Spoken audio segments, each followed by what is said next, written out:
Assalamualaikum warahmatullahi wabarakatuh. Waalaikumsalam warahmatullahi wabarakatuh. Saya Rosa Juliet Nasution dari Johar Baru. Iya. Afwan, saya minta izin untuk bertanya. Mungkin pertanyaan saya agak mungkin maksudnya tidak umum mungkin, tapi karena ini memang saya sedang mengalami masalah ini, saya bersyukur benar kepada Allah dipertemukan dan bisa menanyakan langsung kepada Habibana. Masya Allah. Begini Habib, bagaimana di mata hukum syariah Islam, apakah betul ada yang disebut dengan saya karena awam, bukan sebutan saya, tapi saya mendengar orang-orang bilang itu bisa dibilang sakit lah. Seorang manusia, seorang kita nih sering ditumpangi kemasukan jin. Apakah itu ada di dalam Islam? Ya, kalau bahasa awam kita tuh kesurupan ya. Tapi ini sering-sering, jadi orang yang melihat menyebutnya itu sakit gitu. Terus saya ini dialami anak kandung saya nomor 1, sudah hampir 3 tahun ini. Pertama-tama sekali tahun 2020 itu saya bacakan Al-Baqarah secara langsung, syariah ruqyah mandiri lah ya. Saya bacakan Quran, anak saya pun ikut saya bacakan Quran. Pokoknya menjaga wudhu segala macam, tapi sampai detik ini belum betul-betul hilang gitu. Saya hanya untuk memastikan itu betulkah di dalam Islam ada yang disebut penyakit seperti itu. Terus apakah boleh meminta bahasa awam lagi karena saya tidak mengerti secara hukumnya, apakah boleh dalam Islam meminta doa kepada orang-orang yang kalau kita sebutnya seperti ustaz atau yang lebih karomah lah begitu, Habib. Demikian Habib, terima kasih sebelumnya. Masya Allah. Assalamualaikum warahmatullahi wabarakatuh. Waalaikumsalam warahmatullahi wabarakatuh. Bagus, satu pertanyaan yang cukup fokus dan serius, dan ini penting buat kita semua. Ibu-ibu yang saya cintai, sebetulnya setiap manusia itu dengan keadilan Allah subhanahu wa ta'ala, sebelum saya jawab soal kesurupan, kerasukan, sebetulnya setiap manusia itu dengan keadilan Allah subhanahu wa ta'ala, di dalam dirinya ada 4 kekuatan.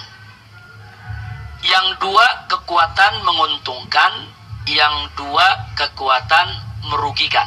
Ini dibahas oleh Al-Imam Al-Ghazali radhiyallahu ta'ala anhu dalam kitab Ihya Ulumuddin dan beberapa kitab lainnya. 2 kekuatan yang menguntungkan itu adalah pertama al-aqlu, akal. Jadi Allah berikan kita akal itu kekuatan luar biasa yang sangat menguntungkan kita. Kalau kita bisa menggunakan akal kita secara baik, secara benar. Kemudian yang kedua, kekuatan yang bagus ada diri setiap manusia, yaitu pendamping, malaikat pendamping, yang kalau Imam Ghazali menyebut dengan istilah malaikat mulhim. Siapa itu malaikat mulhim? Malaikat yang tugasnya memberikan bisikan-bisikan ilham, bisikan-bisikan kebaikan kepada kita. Jadi suka memberikan bisikan, ayo sedekah, ayo berbuat baik, ayo sholat malam, ayo. Nah itu juga kekuatan. Kenapa Allah kirim ini ke malaikat mulhim, mendampingi kita untuk membantu akal kita. Jadi sebelum berbuat sesuatu, makanya pikirin dulu, beri kesempatan kepada akal berpikir, nanti akal dibantu dengan bisikan-bisikan ilham dari malaikat yang ditugaskan Allah. Insya Allah kita tidak sembarangan berbuat. Nah itu 2 kekuatan yang positif. 2 kekuatan lagi kebalikannya, yang negatif. Yang pertama adalah kekuatan an-nafs, kekuatan hawa nafsu, syahwat. Itu ada di dalam diri kita. Nah, syahwat ini, nafsu ini, hawa nafsu ini, itu sifat dasarnya adalah ammaratun bisu, selalu menyuruh berbuat yang jelek. Nafsu itu selalu, yang namanya nafsu itu sifat dasarnya, kalau orang kita nih bilang tabiatnya, itu selalu mengajak berbuat buruk, berbuat yang tidak baik. Nah, nafsu ini dibantu oleh setan pendamping, qarin. Nah, biasanya disebut qarin. Itu namanya setan pendamping. setan pendamping ini yang menghembus-hembuskan, memberikan bisikan kejelekan untuk memberi semangat kepada hawa nafsu agar berbuat sesuai dengan keinginan syahwatnya. Nah, ini kalau kita ikuti, rusak kita punya kehidupan. Nah, jadi sekali lagi, Allah ini maha adil. Untuk menghadapi hawa nafsu, Allah berikan kita akal. Untuk menghadapi setan korin tadi, pendamping, Allah berikan malaikat mulhim. Nah, 4 kekuatan ini, dua-dua, ini akan bertempur seumur hidup dalam diri kita. Bukan bertempurnya cuma di bulan ini, bulan itu. Setiap saat, setiap hari, 4 kekuatan ini bertempur dalam diri kita. Kalau akal dan malaikat yang menang, kita jadi orang baik. Kalau nafsu dan setan yang menang, kita akan jadi orang yang tidak baik. Na'udzubillah min dzalik. Nah, sekarang pertanyaannya bagaimana caranya supaya akal dan malaikat menang? Sebab ini kekuatannya sama-sama kuat. Nafsu itu kalau udah bertempur, dia nggak pernah mundur. Kalau udah maunya. Dia alot. Begitu juga setan. Setan nggak pernah, kalau ngegoda manusia udah nggak ada tidurnya. 24 jam kita digoda terus. Jadi yang kita lawan ini bukan sembarang kekuatan. Jadi kekuatan yang begitu dahsyat. Jadi kalau cuma ngandelin akal sama kekuatan malaikat saja, dia khawatirkan kita nggak bisa menang. Ini pertarungan. Nah, bagaimana supaya akal kita bisa memenangkan pertempuran? Nah, maka untuk memenangkan pertempuran diantaranya, 1, kita bekali kita punya akal dengan amal soleh. Dengan amal soleh. Kalau kita melakukan amal soleh, kita sholat, kita puasa, kita zakat, kita melakukan amal soleh, itu merupakan amunisi, gizi, supaya akal kita semakin kuat. Yang kedua, kita bekali akal kita dengan ilmu. Akal tanpa ilmu nanti bisa berpikir liar. Makanya ibu jangan kaget, kadang-kadang ada orang gelarnya sederet, profesor, doktor, LC, MA, MPD, dan lain sebagainya. Tapi bodohnya nggak kira-kira. Artinya bodohnya nggak kira-kira, kadang-kadang gelarnya sederet, tapi dia hina Islam, dia hina syariat, dia hina Nabi, padahal gelarnya sederet. Padahal dia kalau bicara akal, dia orang pintar, bukan orang bodoh. Saudara, dia orang pintar, tapi bukan orang bodoh. Ya, dia ada ilmu, tapi ilmunya nggak manfaat. Nah, kenapa? Karena nggak didukung dengan amal soleh. Jadi nggak cukup ilmu dan akal saja. Ilmu, akal, harus ada iman dan amal soleh. Nah, kalau kita ada iman, ada amal soleh, ada ilmu, insya Allah akal kita akan kuat. Akal kita akan bertempur habis-habisan untuk menundukkan hawa nafsu. Nggak bisa dibunuh. Hawa nafsu nggak bisa dibunuh. Hawa nafsu itu harus ditaklukkan, dikendalikan. Nah, kalau hawa nafsu itu sudah takluk, itu disebut an-nafsul mutmainnah, nafsu yang tenang. Nah, kalau nafsu belum ditundukkan namanya ammaratum bisu. An-nafsu ammaratum bisu. Tapi kalau dia sudah takluk namanya an-nafsul mutmainnah. Nah, kalau dia sudah tenang dan pada akhirnya dia betul-betul tunduk hanya ingin ibadah, sampai nafsunya hanya ingin ibadah saja. Jadi bukan sekedar takluk, tapi sudah ngikuti, yaitu ilmu, iman, dan akal. Maka nafsu tadi menjadi nafsu radiyatan mardiyah. Jadi nafsu itu macam-macam. Ada ammaratun bisu, ada nafsu yang mutmainnah, ada nafsu yang radiyah, ada nafsu yang mardiyah. Kira-kira jelas gak ibu? Nah tadi dikupas oleh saya punya putri, yaitu Syarifah Mumtaz Syihab. Beliau tadi mengatakan kepada kita tentang zikir. Tadi kan ada bicara soal zikir. Dan beliau tadi, saya punya putri ini, Mumtaz, menyampaikan satu ayat firman Allah yang berbunyi, ala bizikrillahi tatmainnul qulub. Jadi ingat bahwa zikir kepada Allah itu bisa menenangkan hati. Jadi zikir kepada Allah itulah sebagai amunisi akal kita dalam bertempur menaklukkan hawa nafsu. Semakin bagus zikir kita, semakin banyak, semakin berkualitas, akal iman kita akan semakin kuat, dan hawa nafsu tidak akan pernah bisa untuk menguasainya. Nah, kira-kira jelas ya. Nah, sekarang kita cerita soal kemasukan jin, kesurupan. Jadi jangan kaget kalau ada jin itu bisa masuk ke diri kita, karena dalam diri kita udah ada temennya. Kan udah ada temennya tadi. Setan apa namanya? Setan korin. Saudara, jangan kaget kalau ada jin dari luar mau masuk ke dalam tubuh kita. Kalau setan korinnya kuat menguasai kita.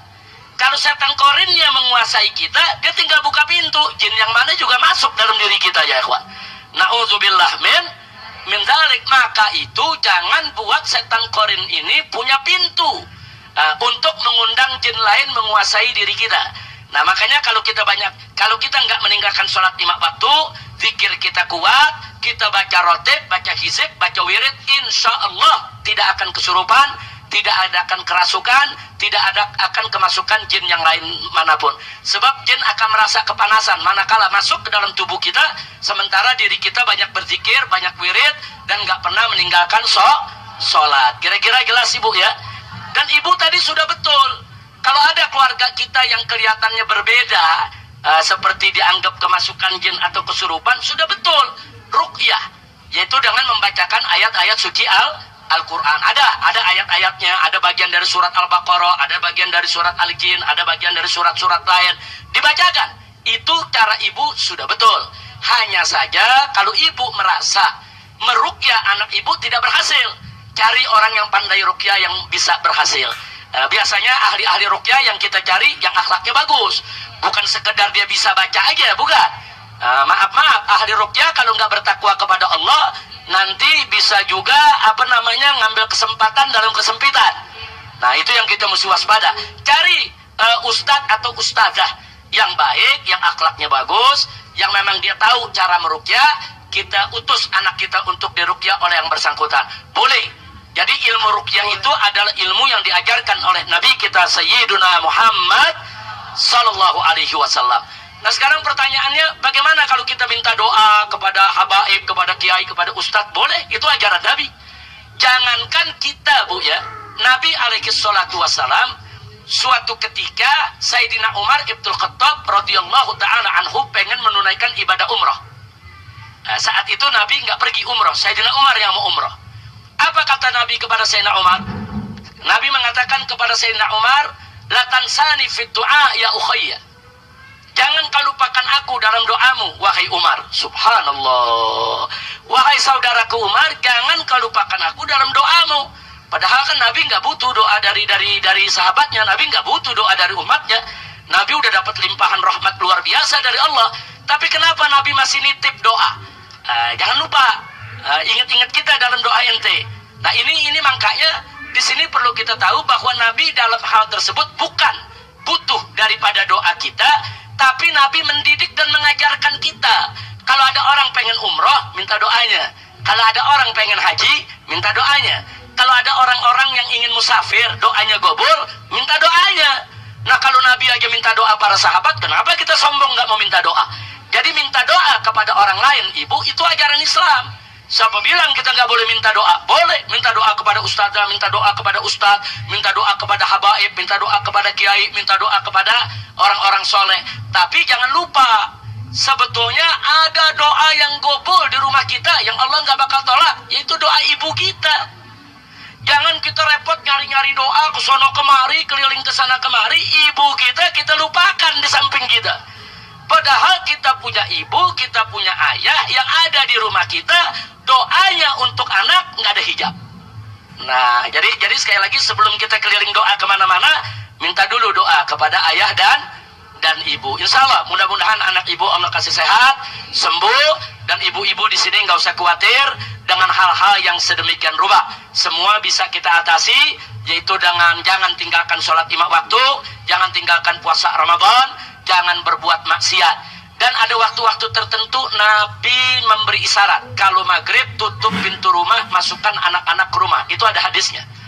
Nah, jadi kata Nabi jangan anak-anak itu dibiarkan berkeliaran di luar. Kenapa? Karena saat itu setan lagi lalu lalang, jin lagi lalu lalang. Itu ada hadisnya ibu. Nah jadi kalau anak-anak yang suka keluar maghrib main, ya hati-hati aja. Kalau dia kesambet, dia sawan, dia kesurupan, ya pantas saja karena nggak melaksanakan ajaran ibu. Pokoknya kalau udah azan maghrib, masukin itu anak cucu semua ke dalam rumah. Udah jangan ada yang keluar. Tutup pintu rumah, suruh dia sholat maghrib, suruh dia ratiban, suruh baca Quran, paling enggak sampai isya. Nanti maghrib sampai isya, TV, radio, apa semua matiin. Jangan ada yang berbunyi. Dulu di Jakarta begitu, Bu. Dulu zaman saya kecil lagi nih, kalau udah maghrib di dalam rumah itu tiap rumah yang kedengeran orang ngaji, yang baca Quran, yang baca ratib. Kalau sekarang begitu azan maghrib tiap rumah yang kedengeran, yang dangdutan, yang rokan, wah udah macam-macam. Nah ini mesti kita rubah, insya. Jadi maghrib tutup, tunjukkan diri kita sebagai masyarakat Islam. Masyarakat Islam itu bagaimana? Oh maghrib sholat, kunci pintu, masukin anak-anak kecil. Jangan sampai anak kita kena gangguan setan atau jin yang ada di luar rumah ketika itu. Ini Nabi yang ngajarkan, suruh masuk itu anak-anak ke dalam rumah. Nah karena itu ibu jangan dikit-dikit kalau kita ngomong begitu orang tua, wah itu tahayul, wah itu khurafat. Enggak, ada hadisnya. Kalau anak kecil disuruh masukkan setiap maghrib. Kira-kira jelas ibu ya? Mudah-mudahan kita semua, ibu-ibu, putra-putrinya semua dijaga oleh Allah. Dijauhkan dari iblis yang terkutuk, dijauhkan dari gangguan setan, gangguan jin, dan dijauhkan dari gangguan ain. Ibu, di dalam hadis itu ada yang namanya gangguan ain. Ain itu, penyakit ain itu, makanya kalau ibu punya anak atau cucu yang lucu, yang bagus, jangan terlalu sering dipertontonkan depan orang. Hati-hati, nanti ada orang punya kekuatan mata yang bagaimana itu bisa menimbulkan penyakit di anak kita. Nah kemudian kalau anak-anak kita dipuji orang, anaknya bagus, cucunya pinter, jangan lupa katakan Masya Allah. Katakan Masya Allah. Supaya apa? Masya Allah itu untuk mencegah jangan sampai anak kita kena omongan orang. Itu akhlak Islam. Nanti insya Allah di majelis ini kita tunjukkan bagaimana akhlak-akhlak Islam itu yang seperti tadi, yang orang pikir itu bid'ah khurafat, ternyata ada dalilnya dari Nabi kita Sayyiduna Muhammad Sallallahu Alaihi Wasallam. Jelas ibu ya? Taib, saya pikir cukup karena sudah mau masuk waktu asar.